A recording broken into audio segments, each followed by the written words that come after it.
درود خدمت همه فارسی زبان‌ها و زبان آموزان گرامی. خوش اومدید به کانال خودتون، کانال لنگویج فنز. با درس 15 از کتاب چهارم 4000 لغات ضروری زبان انگلیسی ویرایش دوم در خدمت شما هستم. امیدوارم که درس‌های قبل رو خیلی خوب یاد گرفته باشید و براتون جذاب بوده باشه. مرسی بابت تک تک حمایتتون. فراموش نکنید کانال خودتون سابسکرایب کنید و نظرات، انتقادات و پیشنهاداتتون رو هم برام کامنت کنید. برای چشم برای بهبود کیفیت ویدیوها 100% اجرا میکنم. بی وقفه میریم برای شروع درس 15.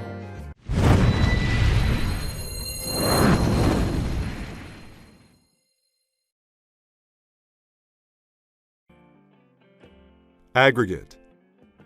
When something is aggregate, it is made up of smaller amounts added together.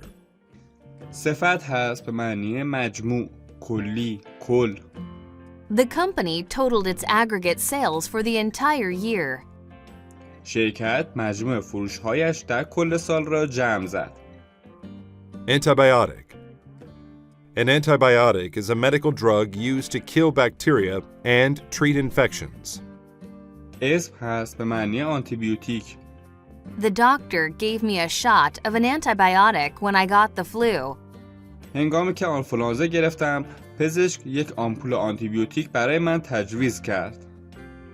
Circuit. A circuit is a piece of an electronic device that allows electricity to flow.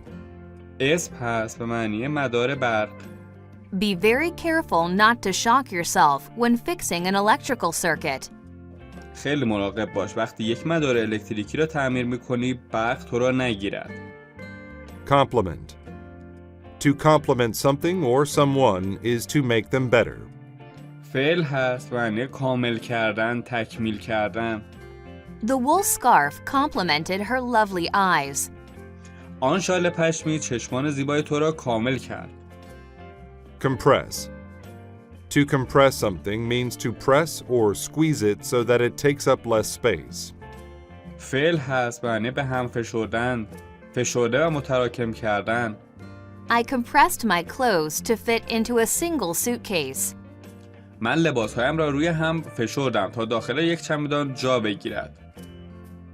Database. A database is a collection of data that is stored in a computer.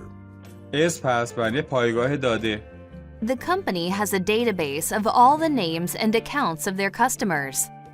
شرکت یک پایگاه داده از تمام نام‌ها و حساب‌های مشتری‌هایش دارد. Equivalent. An equivalent is an amount or value that is the same as another amount or value. اسم هست به معنی معادل، هم‌ارز، برابر. I worked the equivalent of 60 hours this week. من معادل 60 ساعت در این هفته کار کردم. Immune. When someone is immune to a disease, they cannot be affected by it. صفت هست به معنی ایمن، در امان. Children usually get shots to make them immune to certain diseases. بچه‌ها معمولاً آمپول‌هایی میزنند که آنها را در برابر بیماری‌های معینی ایمن می‌کند. Input. Input is information that is put into a computer. اسم هست به معنی ورودی. Type the input into the computer program. آن ورودی را داخل برنامه کامپیوتر تایپ کن. Intimate. When a relationship is intimate, the two things are very closely connected. صفت هست به معنی صمیمی، نزدیک، دوستانه. I only tell my secrets to my most intimate friends. من فقط رازهایم را به صمیمی‌ترین دوستهایم میگویم. Magnet. A magnet is a piece of iron or other material which attracts iron toward it. اسم هست به معنی آهنربا. I used a magnet to pick up the nails that were scattered on the floor. من از یک آهنربا استفاده کردم تا میخایی که روی زمین پخش شده بودند را جمع کنم. Metabolism. A person's metabolism is the way chemical processes in their body use energy. اسم هست به معنی سوخت‌وساز، متابولیسم. If you exercise every day, your metabolism speeds up. اگر هر روز ورزش کنی، سوخت‌وساز بدنت سریعتر می شود. Microchip. A microchip is a small device in a computer that holds information. S پس معنی ریز تراشه. I can put more data on my computer if I buy a more powerful microchip. اگر یک ریز تراشه قوی تر بخرم می توانم اطلاعات بیشتری روی کامپیوترم ذخیره کنم. Phase. A phase is a stage in a process or the gradual development of something. S پس معنی مرحله فاز. The first phase in the recycling project involves finding volunteers to help out. اولین مرحله در طرح بازیافت پیدا کردن داوطلب‌هایی برای کمک کردن است. Pinch. To pinch means to take a piece of skin between one's fingers and squeeze.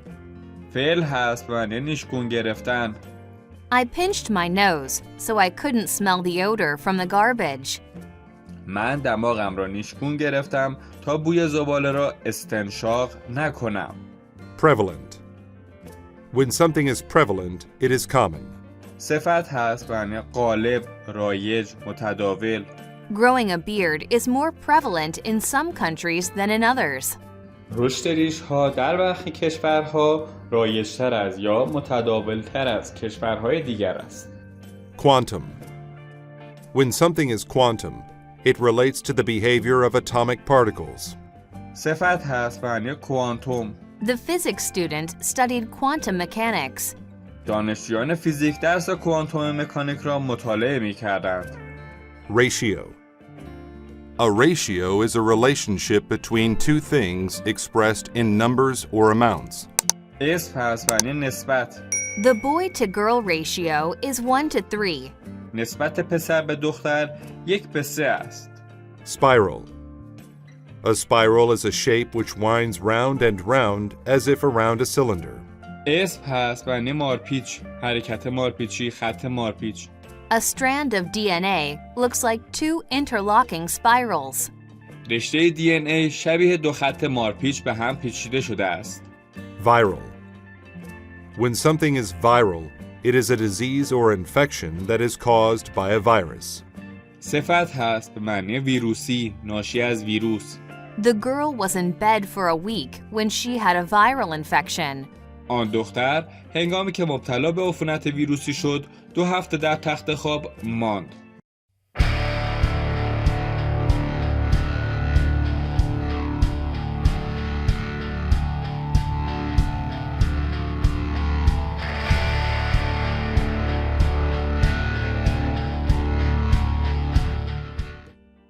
زبان آموزان گرامی، اینم از 20 لغت درس 15. امیدوارم که خیلی خوب یاد گرفته باشید. به سراغ متن این درس میریم و از این 20 لغت داخل متنش استفاده میکنیم تا بهتر بیشتر براتون جا بیفته. Microchips. ریز تراشه ها. The bond between humans and computers is becoming more intimate than ever before. Scientists are now even putting microchips inside people's bodies. پیوند و رابطه میان انسان‌ها و کامپیوترها صمیمانه‌تر از قبل می‌شود. دانشمندان اکنون ریز تراشه‌هایی را در درون بدن انسان قرار می‌دهند. They are made up of compressed electrical circuits that can detect and record data about the body. They are tiny, but they hold the equivalent amount of data as some computers. آنها از مدارهای الکتریکی به هم فشرده‌ای ساخته شده‌اند که می‌توانند داده‌های مربوط به بدن را شناسایی و ضبط کنند. آنها ریز هستند، ولی مقدار اطلاعاتی را که نگه می‌دارند معادل کامپیوترها است. A microchip is put to use inside a person with a simple procedure. First, a doctor must put data about the patient onto a chip. Input about the person's age, race, gender, and medical history is stored on the chip.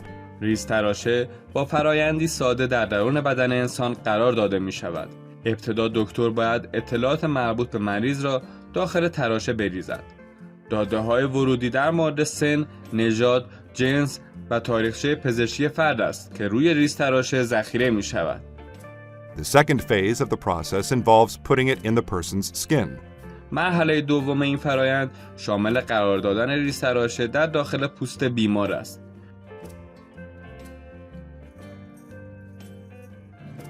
The doctor pinches a piece of skin and cuts a tiny hole with a tool shaped like a spiral.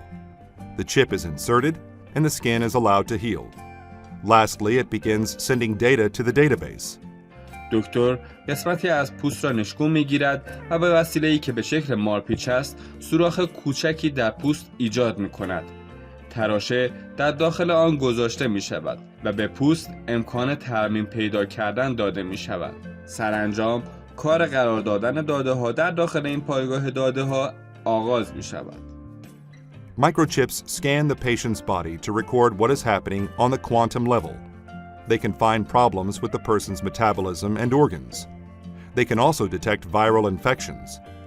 ریزتراشه‌ها بدن فرد را اسکن می‌کنند تا آنچه در سطح کوانتوم اتفاق می‌افتد ثبت شود. ریزتراشه‌ها می‌توانند مشکلات مربوط به سوخت‌وساز فرد و اندام‌های او را شناسایی کنند. آنها همچنین می‌توانند عفونت‌های ویروسی را آشکار نمایند. They can find the aggregate number of immune and infected cells and present the results in a ratio. They can even tell doctors what type of antibiotic to give to the patient. ریزتراشه‌ها می‌توانند تعداد کل مجموعه سلول‌های سالم و مبتلا را محاسبه کنند و نسبت آنها را ارائه دهند. حتی می‌توانند به پزشکان بگویند که چه نوع آنتیبیوتیکی به بیمار بدهد. To recover the chip's data, the doctor uses a special magnet that copies it. This way, the doctor can put the information from the chip onto a computer. Then they can find out exactly what is wrong with the person. پزشک برای بازیابی داده‌های تراشه از آهنربای خاصی استفاده می‌کند که اطلاعات تراشه را کپی می‌کند. بدین طریق پزشک می‌تواند اطلاعات تراشه را به درون کامپیوتر منتقل کند. سپس او می‌تواند دقیقاً بفهمد که فرد دچار چه مشکلی است. The idea of putting chips in people is still very new. However, it is now becoming more prevalent. Scientists and doctors are hopeful about the future uses of microchips. ایده قرار دادن تراشه‌ها در بدن انسان خیلی جدید است، اما خیلی رایج و متداول شده است. دانشمندان و پزشکان در مورد استفاده از تراشه‌ها در آینده خیلی امیدوار هستند. Someday, all new babies might get a microchip soon after they are born. Doctors will be able to know about any problems from the very beginning. روزی همه نوزادان جدید ممکن است بعد از تولد ریزتراشه‌ای را دریافت کنند. پزشکان قادر خواهند بود از همان ابتدا در مورد تمام مشکلات او آگاهی پیدا کنند. It is obvious that medicine and computers complement each other well. آشکار است که علم پزشکی و کامپیوترها به خوبی می توانند یکدیگر را کامل کنند. فارسی زبانان و زبان آموزان عزیز، اینم از درس 15.